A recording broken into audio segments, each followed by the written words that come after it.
Hey.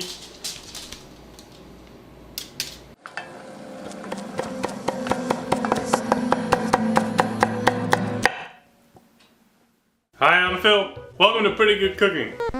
Pretty good. Tonight in the show, I'm going to show you how to make something that I make by making it.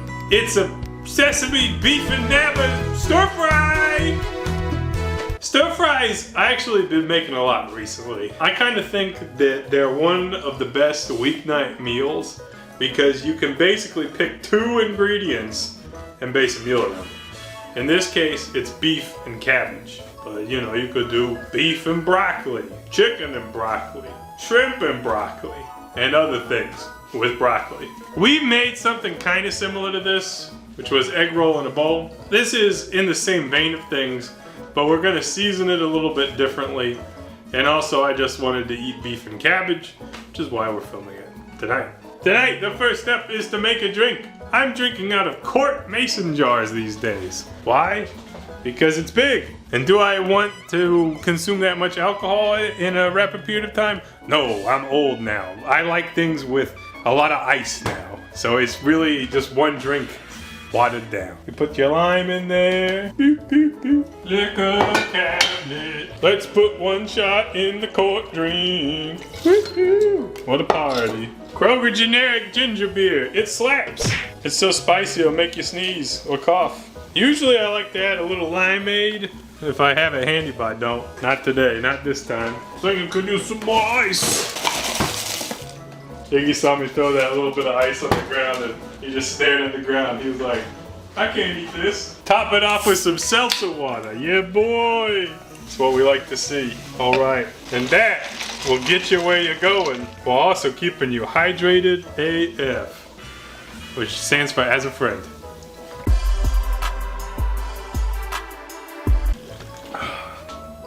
All right, now that I'm dribbling on myself, let's start cooking. I got some wild rice cooking on the back burner here. It takes f***ing forever for that shit to cook. So that's something I did. A little behind the scenes movie magic. And you should make stir fries in a wok. My wok's kind of f***y and I don't want to bother with it right now. So I'm just gonna use this big pan. Over here, we're gonna get some garlic going. Garden garlic. And in this context, I would say no amount of garlic would be inappropriate.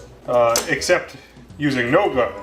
That would probably be the most inappropriate. So we'll smash it, peel it. I have 7-ish in front of me because I like the flavor. By the way, I got my sink fixed. Got a new faucet. Boom! All right, we got our garlic and we'll give it a rough chop. I like big pieces of garlic. So if you don't like that, just chop it up more than what I am, but I like them. I like them big and chunky. That's the song. All right, we'll get our garlic shits out of the way. All right, so let's keep prepping vegetables. I got 2 carrots, which I am gonna peel onto the counter for some reason. I'm gonna have to clean the counter anyways. Who gives a shit? Who gives a shit, John? All right, and we'll chop the tops, and we'll do, get out of here.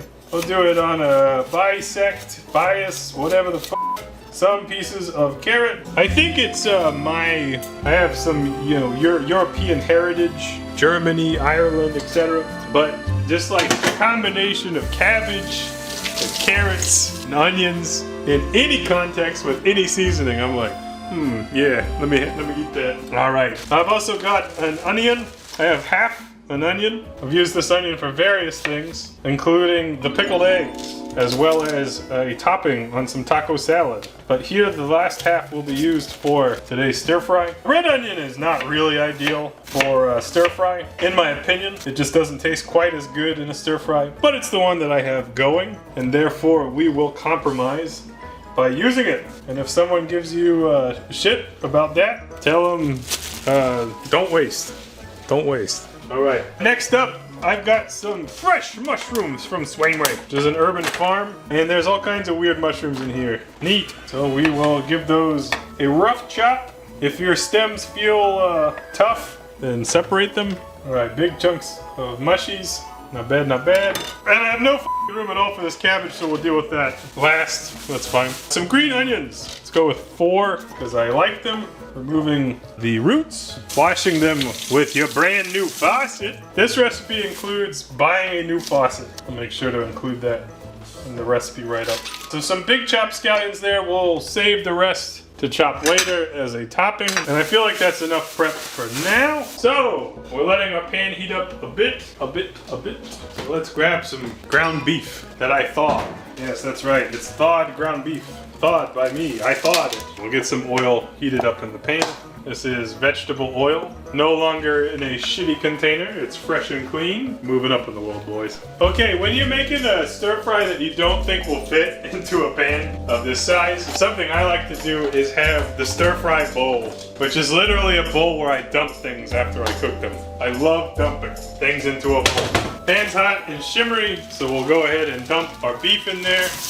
You can season it a little bit, but don't go crazy because we're going to season it at the end too. So maybe just a little soy sauce. And break up your beef. The beef takes up the whole pan, so how the hell would we put anything else in there? I don't know. Can't be done. Can't be done. Let's go ahead and grab some of that garlic and throw it in there too. About half the garlic. Iggy's literally just getting grease on his back. He's happy.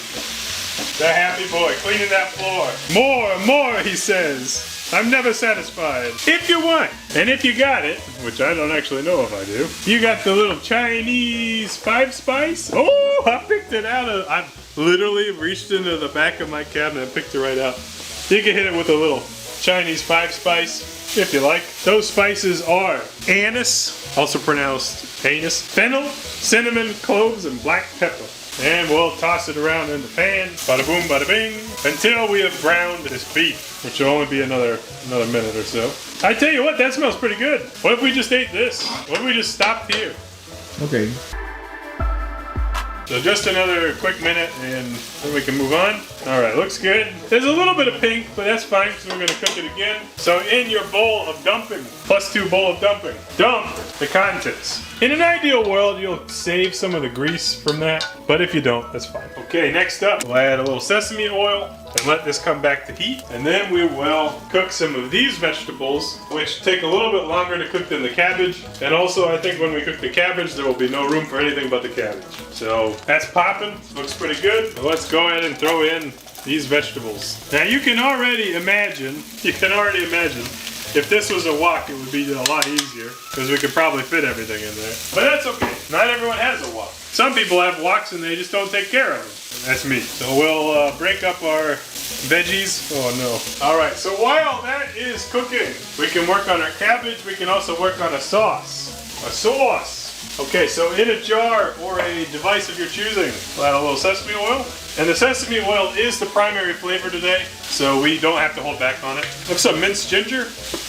I used quite a bit. That's just how it goes sometimes. Plenty of soy sauce. And for my sweetener today, I'm going to use maple syrup. This kind of to switch things up. A lot of times honey is used. Honey would probably be more typical. Sometimes you might actually just use brown sugar, but I think the maple will be good today. I am going to throw in some cornstarch, and I am going to slurryfy it, hopefully. I hate this container. This container is awful. Look at it. If you open it up, you just make a mess. It's terrible. There's the mess. So we add some water, we mix it up, and we dump it in our sauce. Make sure you give that a taste. Tastes really good. The maple actually fits in better than I would have expected. And you can adjust it further. I would say it needs a little bit more soy sauce. And then I think I'm gonna add a dab of maybe that Shaoxing. Yeah, that Shaoxing. I'll give it a thimble, also known as a cap. Fantastic. Tastes real good. But because I called it sesame beef, we want that sesame to be the primary flavor, or at least the most forward flavor. And go ahead and take some of your sauce and just give a little bit of a once-over for these vegetables, but you're gonna use it throughout. So essentially, whoa, how'd you get over there? Essentially, as you're cooking these things, we're gonna add some of that sauce and try to kind of glaze our vegetables as we cook them. Another thing you could add to the sauce, if it's in your heart's desire, is something to make it spicy. Chili flake, chili oil, but no spice today, because it's starting to look pretty good. One of telltale signs of Harley's cooking is the carrots on the outside are starting to look tender, but you can see when I push on them, they're not. Another couple minutes there, then we'll fry some cabbage. All right, I got the big Napa. Big Napa. All right, you can be as fastidious or not as fastidious as you would like. I try to remove the visible dirt, and sometimes it probably makes sense to remove a couple outer leaves. It's not like you're gonna have a shortage of cabbage, you know. So we'll remove that, and then I'm just gonna give it the big rough chop. And the reason I'm doing that is that cabbage shrinks like crazy when you cook it, so all these bits should turn out pretty nice when we're done. There is an enormous amount of cabbage. Thank God it shrinks when you cook them. All right, I'm liking how these are looking. They'll probably be a little bit al dente, but we will dump them in with the beef. Returning the pan once more to do the cabbage. More sesame oil still. This is sesame food, and that should come back up to heat very quickly. So we'll go ahead and pop in our cabbage. This is probably the hardest part when using a more small or moderate sized pan. As you can see, I've completely filled up the pan. We will give the cabbage the rest of the sauce, starting with we'll just put all in. So now it's time to cook this cabbage. And while it's still in its very big and bulky form, such as it is now, you should not flip it around in the pan because it'll go flying. Unless you're extremely skilled. Then you can do whatever you want. But if that was the case, you probably wouldn't be listening to me talk about this. You wouldn't be watching this YouTube show, to be honest. You'd be like, pretty good, I don't need that. So essentially, we need some of this cabbage to break down below, and then we'll start flipping it around. I think that there's a world in which our whole bowl of dumping will fit back in the pan. We'll see. Give you an update on this in a couple minutes. All right, you see how much our cabbage is wilted down? It's almost like it actually fits in the pan. At this point, we can start flipping it around like we did our other vegetables. Isn't that crazy? Food, it shrinks when you cook it. So we'll get that just another minute there. All right, now let's bring it all together. This is our bowl of dumping. Now I am intentionally not just pouring it in because there is a significant amount of grease that all just went into the pan anyway, so just pour it in. And look at that, John! It all fits in the pan. They said it couldn't be done until I did it. And then they said, okay, well, we didn't really doubt you. That's what they said. And at this point, it's pretty much good to go. You can see it looks like a pile of meat and vegetables. That is what it is. It is, truly. But it tastes pretty good. So we'll let that, I don't know, we probably won't do anything. We'll probably just give it 1 or 2 flips. And we're gonna just turn off the heat. And over here, get our green onion garnish. The thinner you chop them, the fancier it is. But if you don't chop them thin, then you're fine. There's really no consequences. And probably top it with some sesame seeds. Just so that everyone knows what it is we're having tonight. So, here's our wild rice. You know, you could use any kind of rice you like, but this is healthy, apparently, because everyone knows I'm an expert on nutrition. That is why you all watch the show. And over here, we'll grab some of that stir fry. And, you know, do your best to make it look tidy. It's not the most, like, aesthetically pleasing thing, but it really will taste nice. And at this point, you can top it with some of your green onions. And lest anyone doubt that this is sesame beef, top it with some sesame seeds. And boom! Fast stir fry. How easy was that? All right, let's give us a taste. Get some veggie.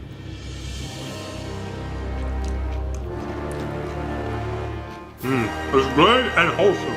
And I didn't overdo it with the soy sauce. So I actually think I did a little bit of salt. Who could have guessed? Delicious. One of my favorite quick and easy meals. And I will comment, that little addition of the 5 spice actually comes through very, very strongly at the end. So if you like that flavor, feel free to add it. If not, then don't. So that's today's quick and easy episode. I hope that you are inspired to make something similar, and I can't wait to film like a million other stir-fry recipes that are basically just this. That's how you do it. We'll see you next time on PGC. Thanks for your help, Piggy.